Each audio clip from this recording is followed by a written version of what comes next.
পুজো বা অনুষ্ঠান বাড়িতে ঠিক যেভাবে ছানা বা পনিরের রসা রান্না করা হয়, আমি একদিন সেইভাবেই রান্না করেছিলাম। তো খেতে হয়েছিল সত্যিই অসাধারণ। আজ আপনাদের সাথে সেই রেসিপিটাই শেয়ার করে নিচ্ছি। প্রথমেই 300 গ্রাম মতো ছানা নিয়েছি, সেটাকে খুব ভালো করে আগে মেখে নেব। যতটা ভালো করে মাখা হবে খেতে ততটাই সুন্দর হবে। আগে ভালো করে এটাকে আমি মেখে নেব। মাখা হয়ে গেলে বড় থালায় চাড়িয়ে আগে এটাকে পিস করে কেটে নিচ্ছি। কড়াই তেল গরম করে ভেজে নেব ছানার টুকরোগুলো। 2 পিঠ লাল করে ভেজে তুলে রাখবো। এদিকে মিক্সির বাটিতে নিয়ে নিয়েছি 3 টুকরোর মতো আদা, 1 টুকরো দারচিনি, একটা ছোট এলাচ, বেশ কিছুটা কাজু বাদাম, একটু কিশমিশ আর বেশ কিছুটা টক দই, একটা টমেটো, একটা মিহি পেস্ট তৈরি করে নেব।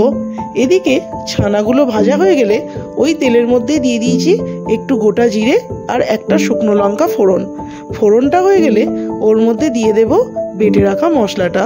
মশলা দিয়ে একটু কষাতে দেব।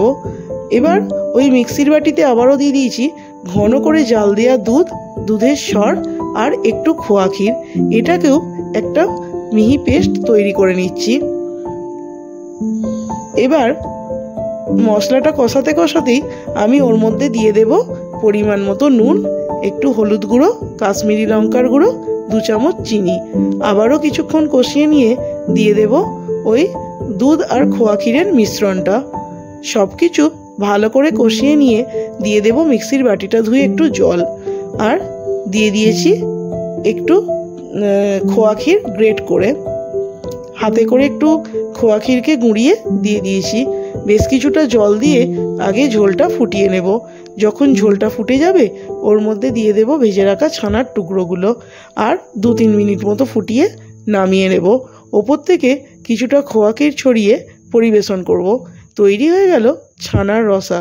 সত্যি বলতে কি খেতে হয়েছিল সত্যিই অসাধারণ।